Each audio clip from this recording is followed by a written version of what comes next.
What does it take to drive such a transformation? Yeah, so these types of large-scale enterprise transformations, as everyone knows, is very difficult. And to go back to some of the opening comments that Pat was making around culture and technology being really two key enablers, to decompose that a little bit and really get to how I think of it, it starts first with leadership. You need top-down executive support oftentimes to tackle some of these very large-scale initiatives that are going to do things like change reporting lines or change the way that IT does business and interacts with the enterprise. The second piece to that, and perhaps the most important, is actually the organizational transformation. Where in these types of large-scale cloud transformations, you're going to be asking folks to do their jobs differently. And we have a saying that's we say antibodies, right? So is there someone that's being an antibody to the change? Yeah. The third and fourth piece being technology, and the fourth being the application transformation.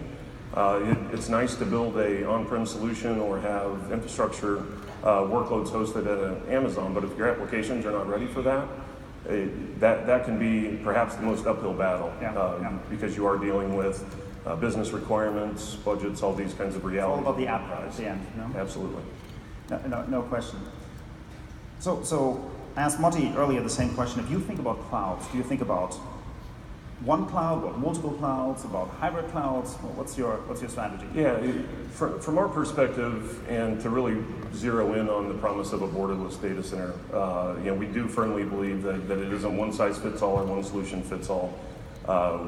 We are very strong with our on-prem, as you highlighted on the intro, cloud deployment, on-premise SDDC environment. We also realize and need burst capabilities that an Amazon or Azure or some other parties provide.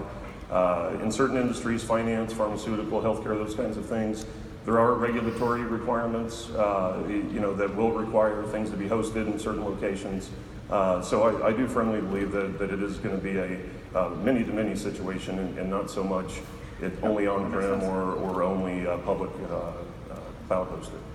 So IoT is a big topic for you. We heard it this morning from Pat. You have manufacturing, you have the whole consumer side where you're building connected devices. What does that mean for your data center?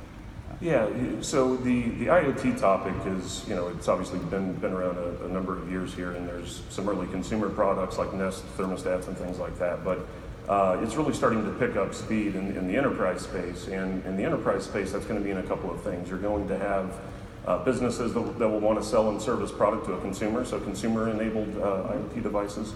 But then I think the overlooked piece is actually the internal facing that helps those products get to market. So if you're a manufacturing company, huge manufacturing. Yeah, exactly. So are you going to be able to put sensors on manufacturing lines to better predict if you're going to have a manufacturing issue? If let's say, for example, you're a car manufacturer and you had a run of automobiles with bad paint.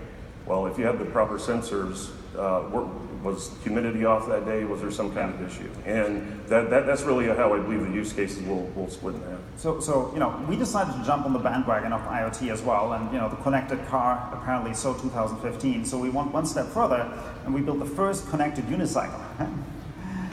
We actually don't have a real product yet, but we started. It looks like the next unicorn. Here we go. But we already built the application for it, and maybe I can show you the application architecture, and you can tell me if this is a good idea. So we have a developer, and he built the whole stack in Ireland. We want to sell this in Europe and the US, so we thought it's somewhere in between. We have a web tier and an app tier that aggregates all the data, and then we have the database underneath where we store it long term. Is that a good IoT architecture? What do you think? It looks like you may want some variability in geodiversity and try to scale things a little differently, especially if you think it's going to be the next unicorn. Right? Next unicorn, here we go. So okay, that's a good point actually. Probably latency on the West Coast is going to be pretty high, and devices may not like this. So we need to actually clone this to multiple data centers. Now, what about the database? Same for the database. So oftentimes, especially in the IoT examples, it'll end up being perhaps some things hosted publicly in the public cloud, as well as things hosted internally to help better run analytics and inform some other supply chain issues. So here's what we're going to do. Can we switch back to the demo? We're actually going to take this application and we're going to migrate it.